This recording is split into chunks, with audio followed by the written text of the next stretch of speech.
my team expects me to have a dissenting opinion because that's the bedrock of innovation and creativity.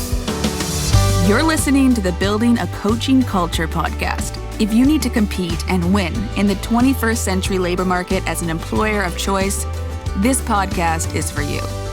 Each week, we share leadership development, coaching, and culture development insights from leading experts who are developing world-class cultures in their own organizations. And now, here's your host, J.R. Flatter.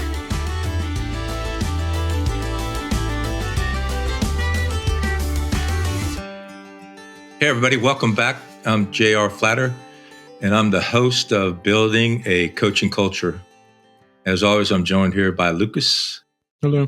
I'm the millennial voice, or he's the millennial voice. I'm the boomer voice. We have the pleasure of having Saul Gomez here today. He is our distinguished guest. And just to remind everybody, to include our listeners, who our audience is, it's any leader of a complex organization that's creating a coaching culture to succeed in the 21st century labor market, which we all know is hyper competitive. People's expectations of their organizations are changing. The freelance gig economy is here to stay. So that's what we're here all about. So Saul, I'll pass it over to you. Take some time, brag about yourself a little bit. Tell us what you've been up to. Tell us what you're doing. Thanks. And so it's interesting you talk about the landscape of our work environment right now. And so I'll start off by saying I'm a Zennial, not a millennial, not a boomer, not necessarily a Gen Xer. There's like this micro generation called Zennials, right? I think it's like 77 through 85. And so we're kind of unique, more so than Gen Xers. And I use the term colloquially just because I think everybody brings their own set of diversity. But I'm a self-proclaimed Zennial. I'm also a 24-year Navy combat veteran. I served 24 years. A lot of part of my career, I was the Chief Diversity Officer for Major Staff Command and the leading Chief of Strategic Innovation, where one of the things that I was challenged with is operationalizing diversity, equity, and inclusion at scale, right? And from a leadership standpoint. And now back up a little bit further. I originally from Los Angeles, South Central Los Angeles, and I joined the Navy to box. Made the Navy boxing team, but the Navy had other plans for me. And after 4 years, I was going to get out. And then 9/11 happened, and I was given a lot of training, cruiser weapons, and put on a small boat and said, go do great things and keep 9/11 from ever happening again. And so started my career in what the Navy calls the expeditionary community, where you work with explosive ordnance disposal units, Army, a bunch of different things doing counter drug operations and counter terrorism type of work, both waterborne and boots on ground. I've served 13 deployments in South America, the Middle East. And so I say all that to say that had it not been for my operational experiences, I wouldn't have gotten the context of how leadership shows up, how in this context, right, a culture of coaching shows up in the world, in organizations, and how do we take theory, contextualize it, and apply it practically, right, and bring that collegiality that small units really benefit from in the special operations forces. So I'm also a certified project director and an agile HR professional. And I'm also a director of culture assessments for TI. And what do? I assess culture, right? We come in and we assess an organization. We take a very methodical approach. We do surveys, focus groups, interviews, review policies and procedures, and conduct observations, right? What's a day in the life of an employee? Other fragments of what I do is also training and development. We do facilitation, having guided discussions on psychological safety. What does it look like? What does it sound like, right? It's not just delivering training, but what does it look like and sound like? And so I'm really fortunate to work with the team that I do. We're very innovative. We're very creative. We love challenges. We love to pivot. And I think it's at the spirit of where we're at in the current environment, right? Where we're currently adapting and constantly evolving. And I think that is a necessity right now, especially at the leadership level in terms of how and what we define as what a good leader is. So just pleasure to be here. Very fortunate and happy to be here. Thank you for having me. No, there's a lot there. You've had a pretty impressive career. So what do you call this stage in your life? I tell people I've unsuccessfully retired twice, but. So my good friend, a really close friend of mine, he says, the military side of your life was Saul 1.0. And now I'm in Saul 2.0 and I'm working on Saul 3.0. And so that's kind of how I gauge it. Right now, I'm in a season of post-military life. This is my first adult job that's not military. And, a year after I retired August of 2020, I gave myself a year to transition, so to speak. And going on 2 years, I realized that the transition is a constant, never ending, evolution of evolvement rather, and both professionally and personally, right? How do I show up, with my family now that I'm retired, now that I don't have all these operational commitments? What do I like, what I don't like? Now that I have more flexibility, what do I do with it? What do I wear?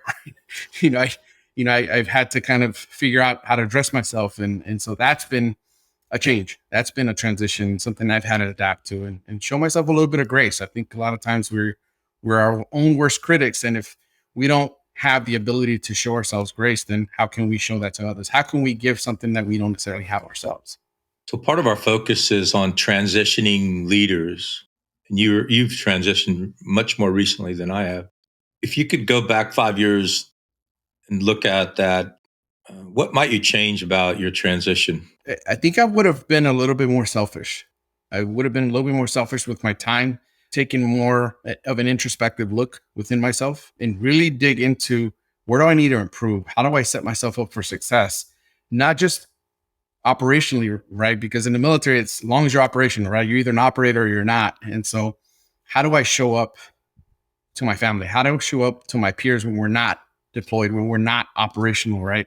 How do I build a collegiality that I benefited from in the field in a more sterile setting, in an office setting?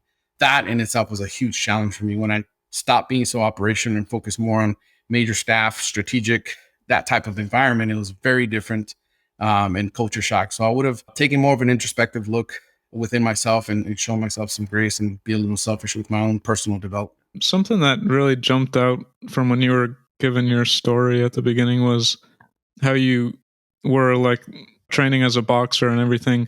Did that transition, was that challenging for you at the time? And what did you take away from, going from training at that professional level to kind of...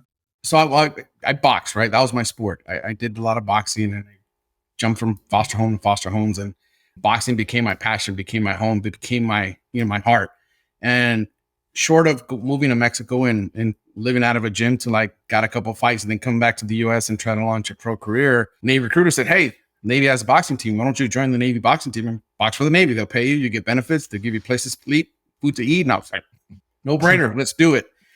And when I tried out for the Navy boxing team and I made the Navy boxing team, I realized that it was kind of a collateral, additional kind of extracurricular activity, if you will.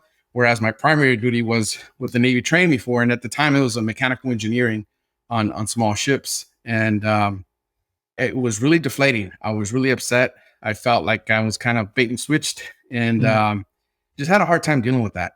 And I had every intention of getting out and just being done with the military. And 9/11 happened and my perspective changed. I finally kind of had this sense of ownership. Like I have a dog in this fight, right? I was married at the time. I had a child on the way and I'm like, oh my God, this hit home. Right. And so I felt a sense of a calling, like what else can I do beyond fighting, beyond boxing? How do I take what I know and take that fight and transform it into something productive? And so the military afforded me the opportunity and my career took off. I had no intentions of staying 24 years, but 24 years went by in the blink of an eye. And so I think through that challenge and that struggle and that frustration and that anger, I found a sense of purpose. And so I've learned to welcome challenges and pitfalls as opportunities for how is this going to make me better? I'm not going to dwell on the fact that this sucks right now because it sucks. How am I going to get past it? Right? What are the next steps? And sometimes it's just as literal as it sounds, is left foot, right foot, left foot, right foot, left foot, right foot. And before you know it, you start walking briskly and then you jog and then, you end up at a dead sprint to the next milestone. And I think in all that, I indirectly learned how to suck at things. I was never the guy that will sustain superior performance. A lot of times, my lack of maturity or just my stubbornness I had ups and downs. But in that, I found that if I allow myself to suck at something, I learn and then I get better at it. And then I kind of, I don't know, it almost became my MO, right? Like, okay, great. I'm good at this now. What else can I suck at? And it kind of became my thing. Like, what else can I learn? And I had this appetite for learning. And I guess that became my fear. I don't fear heights. I don't fear snakes. I don't fear the dark. I fear ignorance. I feel very uncomfortable when I'm in a conversation and I have no idea what people are talking about. I'll stay up all night and Google it and find out and then question myself, why don't I know this? Why didn't I know this? But I think that comes from that wanting to suck at something, right? Wanting to challenge myself and learn something new. And I try to do that just show myself a little bit of grace, right? Because we're imperfect humans and we can only strive to become better than what we were. Yeah, that's a superpower, is jumping into activities that you're not good at and learning. So that's awesome. Yeah, it's one of my favorite memes. It's you see it in various forms, but it says something to the effect of "Be courageous enough to suck at something new." Yeah, And I exactly. love that. I love that mentality. And if you are a lifelong learner, which we strongly recommend people be, you're going to be a novice for your whole life. Yeah. What it builds resiliency, right? And I think Yeah. I've been hearing the theme. I've been frequenting TikTok a lot more, and there's actually some pretty good stuff in there about the saying of jack of all trades and a master of none. But I think the saying goes on a little bit further, saying that yes, a jack of all trades is the master of none, but still better than the master of one, right? Mm-hmm. Because the jack of all trades has such a well-rounded perspective on things. And I think there is capacity and time and place for those specialists that are good at that one thing. But I think as a leader, it's incredibly important to be receptive to new things and be well-rounded, right? Not just being this one-trick pony that this is how I lead and this is it. And because I think the diversity of our society requires that of leaders to be adaptive, to be innovative, to be omnidirectional, right? Have an omnipresence of being able to do many things and really at the core of it, the humanity of it, empathize. And I think that is Mm-hmm. so crucial that leaders have that ability to. And that's not to say sympathize. A lot of times the term Mm-hmm. empathy and sympathy are used interchangeably, but empathy, meeting people where they're at and least being there with them, right? Sometimes that's all people need, and it makes a world of a difference, especially when you're being genuine, because people know when you're being genuine and when you're not, right? It's kind of the same thing when you're crossing people. You're like, hey, how you doing? Great, great. How you doing? Great. That's awesome. Great. And you keep going. And I've experimented with that, and I've told people I'm not doing so good. And what's the response? Awesome. Great. I'm doing great. Thanks. Wow. What if I really was having a bad day? You just, you know, how inauthentic is that? So I think it's important to take those moments, right? And be really intentional and present for leaders. Yeah, what you're describing is a coaching culture, empathy, growth of the leader that you're working with, and many other things. So we're fascinated with culture. It's part of our mission here. And you measure cultures. How do you do that? I know you give us a wave top look, but if I'm a leader and I know my culture is either my success or failure going forward, how do I know it's broken or how do I know it's working well? Well, one of the things that I would say is using a litmus test, right? And what does that look like? Sometimes it could be managing by walking around, right? Meeting people where they're at. Hey, what's going on? What's really great this week? What's really not great? Really capitalizing on inclusivity and not vetted inclusivity, right? There's one thing of being able to connect with people and another thing where somebody at two levels down says something and by the time it gets to the leader, it's completely changed, right? Like the game telephone, the message changes. So I think being able to measure that, there's so many different ways, right? One is management by walking around, bringing different types of people to the table. Obviously, time and place for everything, but sometimes the macro level decisions need that micro level influence and input. Quick story: we in the military, one of the ways that we operationalized diversity, equity, and inclusion was to start this thing called the Centers for Adaptive Warfighting. And so, what was happening is, as tanks were being built, the engineers were like, "Oh man, this might be really ergonomically nice for Marines to have." And when they brought the Marines in, they're like, the very junior front Marines, rough around their edges, are like, "That's dumb. I don't need extra padding. Remove the 5 inches of padding and give me an extra shell. I want more bullets," right? Like, why are you spending all this money on extra cushioning when I really want bullets? Well, that's great to know ahead of time. Instead of when the tank is built, they're gutting it of all the different creature comforts that they really don't want because they're not in that tank for comfort. They're there to go do a job. And so, how to measure culture? I think it's being more inclusive of people. Surveys certainly help, but even then, I think a lot of times when we look at metrics, we look at those and focus on who's saying it versus what's saying.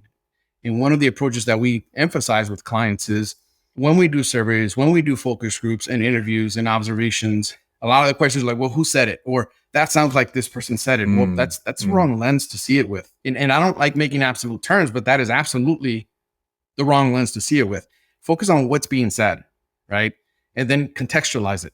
Are more people saying it? And if they're not, if this is the first time you're hearing it, that might be an indicator of a more deeper seated issue. Why are people not bringing it up within the organization? Why is it taking an external organization coming in for them to express themselves? And a lot of times psychological safety isn't rooted in that. There isn't the psychological safety for people to have dissenting opinions. And there is such a thing as dissenting opinions, right? It's not having to have the courage to speak up or have a dissenting view, is having the sense of, hey, my team expects me to have a dissenting opinion, because that's the bedrock of innovation and creativity. When you have those sparks, when you have those disruptions, right? And it might be a crazy idea, but then somebody comes by and says, hey, you know what? That's crazy enough where it might work. I have this resource and that resource. And then somebody else comes by and tweaks it. And before you know it, you have a brilliant idea. But it wouldn't have been a brilliant idea without the dissenting and sparking and disruption that caused it to begin with. So that got me thinking, we talk about having people from lower in an organization talking to leadership and kind of flattening the hierarchy to have those conversations. But do you encourage like deliberate cross-discipline, like programmers talking to writers and, that kind of a thing?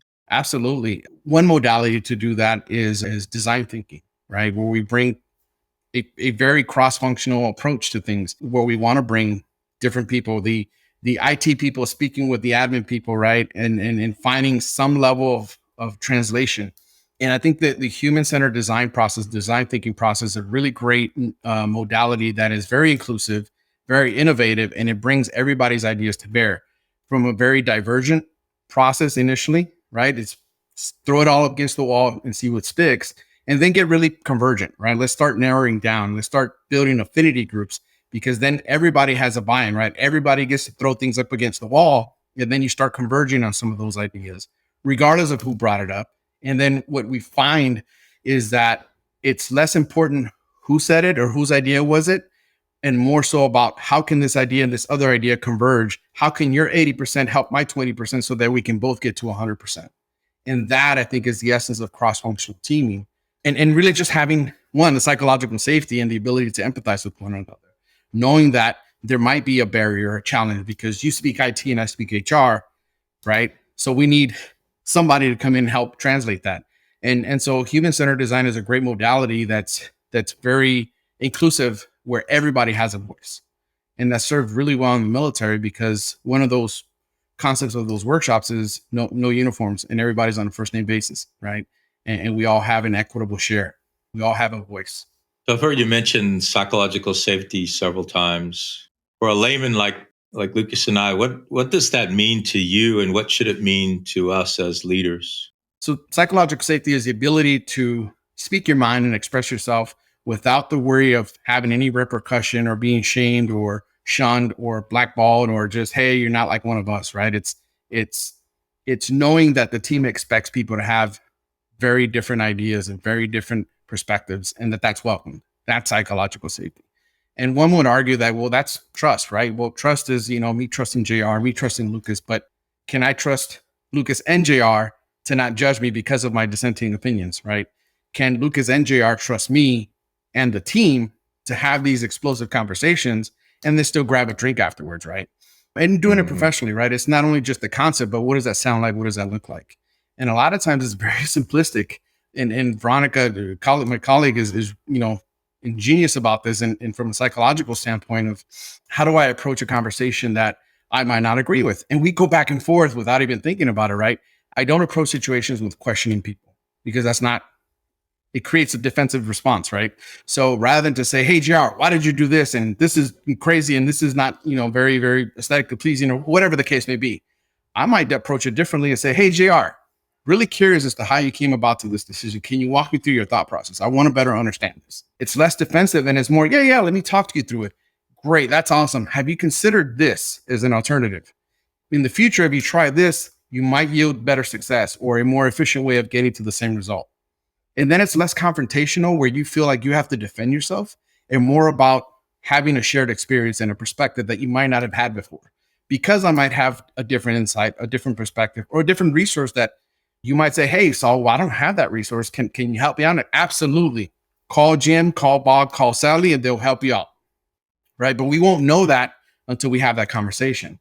And so psychological safety, that's what it sounds like. That's what it looks like. It's being able to have different perspectives, different ideas, dissenting opinions, and still be able to be functional and not be at each other's throats. because I think a lot of times language is important in how we come across. I have thick skin, so you can come and tell me, "Hey, Saul, this is stupid. You shouldn't have done that." You're probably right. Help me understand why it's stupid, right? Not everybody's like that. And somebody might not respond well to that. Oh, no, I'm not stupid. You're stupid. And so now we've lost sight of what the premise of the conversation was about. So I think the approach is very important in terms of when we talk about psychological safety, not only just understanding what it is, but what does it sound like? What does it look like in the workplace? So with the assessment, like a culture assessment, you're doing interviews and, collecting data and everything. Do those like qualitative sources ever have like, contradictions with, oh, maybe the culture looks really great on paper, but people are saying, oh, I don't like this and this, or vice versa? Yeah, absolutely. And which is why we take a triangulation approach. We take quantitative and qualitative, and we do the coding, right? We look at that, then we look at the processes, policies, and procedures and see where the alignment is and where there's misalignment. And then try to identify why there's misalignment. Why are we saying one thing, but the policy says something else, right? And sometimes it's because that's the way we've always done it, or the policy's stupid, so we do this. Well, how many people know about that? Well, I know about it. And then it becomes there's the in-group and out-group, right? And the out-group tends to be more in the dark. And so they have a different sentiment of the in-group, which, yeah, everything's great. But then you might have a fragment of, well, it's not so great. And the overarching sentiment might be, well, it's just a few of them. Well, even if it's just one, why does that one person feel excluded? Like, it could be an LMS issue. It could be the way that we disseminate information, right? Especially in the Navy, it was, when we went into this technology, right? When we went to having computers, well, not everybody on a ship gets to have a computer. So when, for example, when I came in the Navy, we all used to gather around and have roll call, and your leader would literally have the plan of the day, right? That he or she scribbled on a piece of paper from the main plan of the day, and they would read off, at 8 o'clock, we're doing this. At 9 o'clock, we're doing this. At 10 o'clock, we're doing this, and so forth and so forth. Well, when we went to a digital platform, right, where everything was on computers, well, it's like, but did you not read the POD? The plan of the day? Well, no, I don't have a computer. We should know this. I don't have a computer. Like, I go and turn wrenches all day, or I go and dig holes and fill them in every day. I wouldn't have access to a computer. We don't do that at roll call anymore. Oh, that's right. Not everybody had. So there was that, people weren't getting the information disseminated. So some people would, some people wouldn't. But we had to adapt to that and understand that not everybody's going to get the information the same way. And so it's about communicating and how we communicate and the approach that we take to communication that becomes important. And a lot of times when that doesn't happen, it creates other issues that exacerbate other issues. And pretty soon we're having arguments and dissent over, I don't know, the color of the, sheets of paper, when it's really a ink issue, if that makes sense. So I think it's important to understand that. And when we're looking at culture assessments and looking at our qualitative and quantitative survey, we really take a really proactive and methodical approach to really dissecting where are these misalignments at and what might be causing them. And again, we focus on what's being said, not who said it, because then, biases tend to show up when, oh yeah, this person said it and they're a bad person because X, Y, and Z, and they're always late. So you can discount what they said. Well, why are they late? Well, I don't know. They're just late. Are they homeless? Do they not have transportation? There's so many different variables that if we're not thought leaders, if we're not being empathizing, if we're not trying to meet people where they're at, right? If we're not trying to build collegiality and connectedness, we're never going to know that. And we're always going to have a skewed view of what's showing up, not really knowing what the root cause is. And it's the same thing for organizational culture. Talk to me a little bit more about operationalizing DE&I. I love those two terms together. That's pretty cool. So when I became the chief diversity officer for the Navy Reserve headquarters, we were doing observations, right? African American History Month, Hispanic History Month, Women's History Month, Pride Month. Oh no, that was great, right? It was all culminated with this big food festival for the week, and every day of the week it was a different food from different country, and it was awesome. And I always challenged the CDET team, the Command Diversity Education team. Okay, great. So what? Tied to the mission. How do we tie this to the mission? That was a challenge. That's great that we're doing these observances, and the regulation says we need to do these because minorities, and underrepresented groups, demographics need to have representation. Great. How are we tying it to the mission? Right. And so I had to find really innovative ways of doing that. How do we leverage our talent pool? How do we see beyond the person and really hone in on what they bring to the table? For example, very junior enlisted person Gomez in South America was a huge asset when they found out that, oh, you speak native Spanish, right? It's not translator Spanish that speaks a very robotic Spanish, and I'm a native speaker. So I had better luck and better outcomes with the Colombia Special Forces because I got more insight, because I was able to relate with them a little bit more because I spoke native Spanish. And so that's a way to operationalize the diversity, right? They leveraged the heck out of me and I was okay with it. It was pretty cool. I got to work with them and we did a lot of great things. And it's not just a race and gender thing. It's the IT people, it's the HR people, it's the logistics people, right? It's really looking beyond race and gender, although it's very important because when we talk about underrepresented groups, but I think each organization, like for example, the special operations community, a lot of them focus on their special operators, right? The SEALs. But what about their support teams? What about their logistics teams? What about all the people behind the scenes that make it work? They're also important. So how do you leverage that talent pool? And they're really great about that, right? Because they really leverage each other and they really operationalize the diversity that they have by being inclusive, by saying, hey, what do you think? Just because I'm a Navy SEAL doesn't mean I know it all, because I'm a Navy SEAL, I'm not a logistician. I'm a Navy SEAL, I'm not an administrative person. And so it's really finding that value in what people bring and then leveraging the heck out of it. So what do you think it takes to kind of encourage that behavior of, like, I've read about Navy SEALs. I've not a lot of firsthand experience, but they're always portrayed as really humble, like, oh, I know I don't have this capability, I need to go get help with it. So how do you kind of build that mentality in a culture? Of being able to reach out or being receptive? Yeah, like that humble kind of, yeah, I don't know this, I need, support from another person.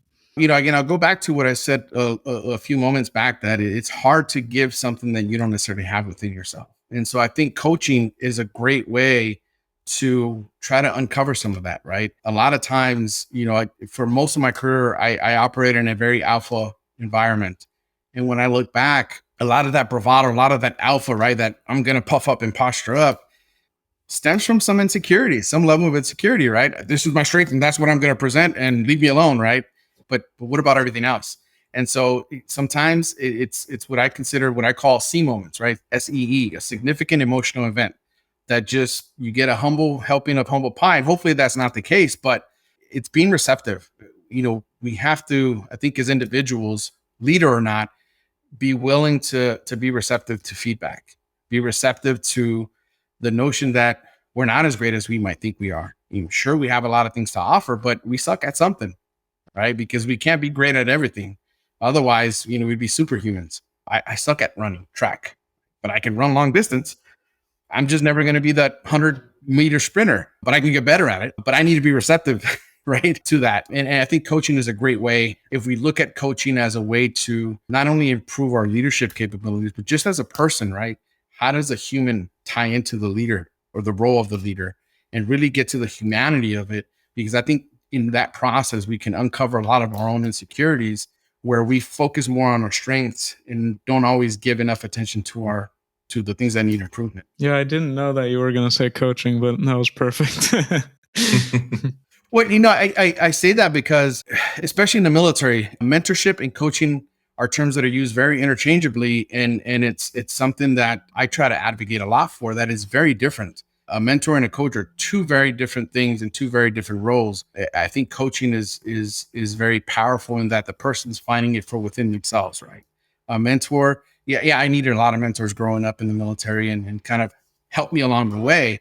But as I got more senior, and just even in some of my middle management roles, there were some coaches that I didn't even realize they were coaching. They were just kind of helping elicit out of me things that I had already within myself, but I had to realize them for myself, because within that is accountability, right? I dug it out myself. Now I'm able to realize it. Now it's on me. It's up to me to realize it and get after it, whatever that might be. And just setting those small goals, right? And a lot of those things are just nudges and, hey, have you thought about this? Or what are your thoughts on this? And it's just really kind of teasing that out of the person, which is where I think coaching really, really becomes powerful. Yeah, I was just part of a coaching session about an hour ago. I was observing a coach in a final exam, coaching another leader. And it's some powerful, powerful stuff. The analogy that I most often use is, if you're coaching, you're in the passenger seat. If you're mentoring, you're in the driver's seat. Right. Do you want to be the driver, or do you want the other person to learn and grow from their own self-discovery? So I'm glad to see you bring that into the dialogue. One of the topics that I hear a lot about in our coaching and our coaching education is I can't be my authentic self at work. And even this, I just learned this phrase, code switching, which is I have to be somebody different when I'm at work than I am when I'm with my friends or when I'm home. So talk to me as a DE and I operationalizer. How do you address that balance between being an authentic self and being who you need to be at work or who others think you need to be at work? Introspection. I think there's always discretion, right? In how much of the sailor of me comes out at work, right? There's certain things that are professionally acceptable, and there's some things that are not professionally acceptable. And so I need to temper that. Some people would argue, well, if you wouldn't say it in front of your grandmother, you wouldn't say it in front of anybody else, right? Well, Mm-hmm. okay. I think time and place is key, but I would say that introspection is really knowing, okay, well, what is causing me to feel like I have to code switch, whether Mm-hmm. it's a cultural thing, right, or whether it's having a sailor mouth, right? And I'll tell you this much: I struggled a lot growing up. So I learned English as a third language. My first language was Nahuatl, which is my father's native tongue. He's an indigenous person. And then I learned Spanish, and then I learned English, and then in high school I learned French, and then Mongolian along the way, and some Arabic. But I had a very strong accent, and I spoke street English. And I was from South Mm-hmm. Central Los Angeles, and I had a hard time, right, mastering the English language, such that one of my commanding officers at a small boat unit that I was at, he said, "Hey, you're the new petty officer in charge, but don't get your head blown. Don't get a big head. You're just my cleanest looking dirtbag. Before you start, though, I need to send you to academic skills class." And 6 weeks of 8 hours a day learning how to master the English language. And so I'm like, well, why do I need to speak so proper? And so it wasn't a matter of me losing my self identity as a Mexican kid from South Central LA. Is well, what was the challenge, right? I had already navigated certain languages, several languages. Why can't I master this English language? And I had to really narrow the gap. Well, there really isn't a difference. The person's going to be the same. How I come across in a professional setting might have slight variances, the way that I am in a non-professional setting, but it's still the same person. And I don't know that there's ever going to be, at least for me, a direct correlation or like this one for one thing. I think there's always going to be some discretion. And I think a lot of it is just because, there's a time and place to speak like a sailor, sound like a sailor. And a lot of them is just colloquialism or just, punctuating something or a thought or a belief or something I feel very convicted for. Or if I hit my toe on the couch, I might throw out a couple of expletives. But I think the code switching piece and being your authentic self, I would have to question, like, well, what is the organization like that I don't feel like I can be more like myself? Am I trying to assimilate, or am I trying to contribute to something? And I think that's a huge difference when we look at organizations that we join, right, as a place of employment. And it's something that I talk to transitioning service members about a lot is, are you joining an organization and bringing what you bring to the table, or are you trying to assimilate? I'd never want to be in an organization where I have to assimilate. And I feel really blessed to be where I'm at right now because I feel like I can be more of my authentic self. I've been very transparent with a lot of things, and it's been really great. It's been really personally gratifying, and which shows up in my professional capacity because as I grow and I get older and I'm able to kind of learn new things, I'm able to kind of converge a little bit more between the two. That kid from South Central LA and who I am now are more closely aligned just because of my way of life, my beliefs, and just how I've matured and grown. And I think the same can be the case between the person and the leader. And once we're able to be more congruent with that, I think that's where the intersection of the humanity comes in, where we're able to empathize. Because if we're able to show grace with ourselves and empathize with ourselves, then we can then project that onto our workforces. When we talk about this, and you can get into a days long discussion of multiculturalism versus a unified culture, we think, and I'd like to hear your insights. If you do agree to work together, there have to be things that we agree on, and then everything else you get. So the thing that I most recently saw was somebody on LinkedIn was talking about dress for the job you want, not the job you have. And I immediately thought, what's that all about? And so, what are your thoughts on multiculturalism versus a unified culture? Well, I think that for me, it has a lot to do with the values of an organization. I think values and the mission and objectives, right? Those overarching things or themes rather transcend what a person looks like or sounds like. I think within those values, we can find convergence or agreements in what we sound like, not necessarily the how we speak, but the level of professionalism that we give to one another, right? I'm going to be sensitive to the fact that some people don't use expletives, and that's okay. It's a very, I think, socially acceptable mannerism or agreement, right? That we're going to treat each other with dignity and respect. But what does that look like and sound like? Let's have a conversation about that. What somebody dresses like. You know, a lot of times biases come into play, right? If somebody's wearing $100 suit versus a $5,000 suit, does it change the person? I don't know. Sometimes it might make somebody feel better because they're wearing $1,000 suit versus $100 suit, or somebody who's oriented with that might be able to depict that and say, "Oh, that's $100 suit. You must not have money. You must not. You must be a have-not," right? Versus I'm going to listen to this $5,000 suit wearing person, and I think Elon Musk must put it really well that some people think that education and intelligence are synonymous with one another, and that's just not the case. I would argue that, you know, the analogy of a Walmart steak versus a Morton steak, right? If you take both steaks side by side and you put the Morton steak on a trash can lid and you put the Walmart steak on a fine piece of china, we eat with our eyes. That Walmart steak is going to taste a lot better than the Morton steak. That doesn't necessarily mean you have to have $1,000 suit versus $100 suit. I think a lot of it has to do with the values and how we present ourselves. And if we can align ourselves around those values, it really doesn't matter. One of the things that I think a lot of people aren't necessarily ready to have the conversation about is, you know, how people show up to the workplace. In the military, there's always been this challenge with hairstyles, especially with African Americans. What is the issue with the fro? It was, you know, and it's, well, it's not aesthetically pleasing. Well, what's not aesthetically pleasing? That might be the way somebody's hair texture is. And so I think the military has adapted to that. And within reason, there have been some adjustments to accommodate for people of different hairstyles or different type of hair texture. And that's a great thing. It just, what else can we do to bring more collegiality and be more inclusive and considerate of other cultures, of other people's way of lives, whether it's a religious observance, right, a religious preference. And I think with everything within reason, as long as, again, I'll go back to orienting around the values of an organization, and do those values get lived out by the leadership? Can you see it in the workplace? For me, a measure of success of a good DEI program is, don't show me your shiny DEI thing, right? I want to see it. Show me in your organization. I want to see it living and breathing. I want to see it woven in everyday life. If you can show me and say, hey, this is my DEI right there, well, that's great. It's a nice paperweight.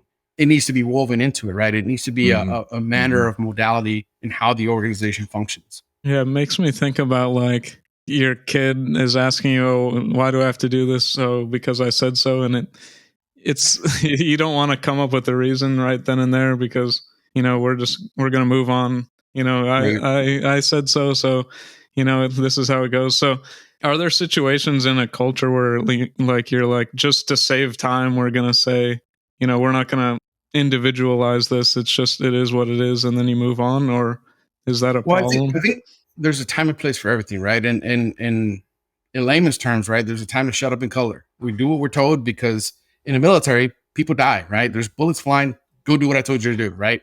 And I would hope that in that context that my people would jump off a cliff if I asked them to, because they trust that I have something that's going to catch them. And hey, there's bullets flying, so jump off that cliff. Don't question me. But that ought to be an exception. But even beyond that, right, there's some trust built into that, hey, Lucas, go do X now. Okay. Or, hey, why are we just go do it? If we're having that conversation, for me as a leader, there's something that I need to improve on, because if I have a sense of urgency and I say, hey, Lucas, go jump off that cliff, and you're like, well, why am I jumping off? Okay, then there maybe I do need to explain, hey, you're jumping off a cliff because X, Y, and Z, and I got something for you to catch you. So go jump off the cliff. But if we're still going back and forth, then hey, what am I doing as a leader where you having a hard time trusting what I'm saying or what I'm directing you to do? And I'm not saying placing blind faith, right? I think there's a time and place for being inquisitive, but I think there's always going to be situations where people might just question just for the sake of questioning, or they're not happy with not getting their idea materialized, or maybe they're just having a bad day. Whatever the reason, they're just being very resistant to whatever's being directed. I do think there's a time and place for everything. And sure, let's have this conversation, but let's actually have the conversation, not, hey, we'll talk about this offline, and then we just never do. There's no value in that, right? And we lose credibility as leaders when we don't follow through with what we say. So if I say, hey, Lucas, don't have time right now, I just need you to go do this, we'll talk after, then I owe you that. And I'm going to say, hey, Lucas, can we go talk? Here's why, here's the reason behind it, and help me understand what was not clear before. Because as a leader, I want to make sure that when these situations happen, you have the trust in me that we're going to go and execute, and we can talk about it later. So one of the requirements of being a distinguished guest, Saul, is that you have to give up one of your secrets. So before we let you go, tell us one of your personal or professional secrets to success. Oh man, that's a tough question. I don't know that I have any secrets. I think if anything, I would say being very open-minded and being willing to suck. Just, in the military, we used to say, just embrace the suck, right? Because it's going to suck. No matter what you do, you're going to, you can complain about it or not. You're still going to have to do it, and it's still going to suck. So just embrace it. And I would venture to say, savor the moment when those pitfalls happen, because there's opportunity for growth and resiliency. And so, yeah, I would say allow yourself to suck, because one can't appreciate the light unless we know what darkness is. Hey, how's it going? We can't appreciate water unless we're thirsty, right? I'm sure we can appreciate water, but I think water feels more refreshing when we're thirsty. I think having, for example, the financial capabilities that I have now, I am so appreciative of them, and I'm so much more grateful because I know what poor is being like, right? There's a context behind it, and knowing when it sucks and then being able to overcome that. I think that's what keeps me driven, and I know it's going to suck, and I'm okay with that. I just need to see past that and see what the outcome is going to be. No, that's good stuff. Thank you. So Luca, as always, you get the last question. Going off of the boxing thing again, do you have a favorite professional and anything that inspires you about their career, or just any sport? No, not any sport. One person that I don't necessarily always agree with, but I do admire a lot is David Goggins. I think his story is so remarkable. His book, Can't Hurt Me, I've read it. I've listened to it a couple times over, and it's just so inspiring to me because, at the face of peril and a lot of there you go. It's such an inspiring book. So I would say David Goggins. In a really close second, not athletes by any measure, stretch of the imagination, but Dr. Bruce Perry and Oprah and their collaborative work with this book called What Happened to You. I think every leader should read that book. It talks about changing the narrative from what's wrong with you to what happened to you.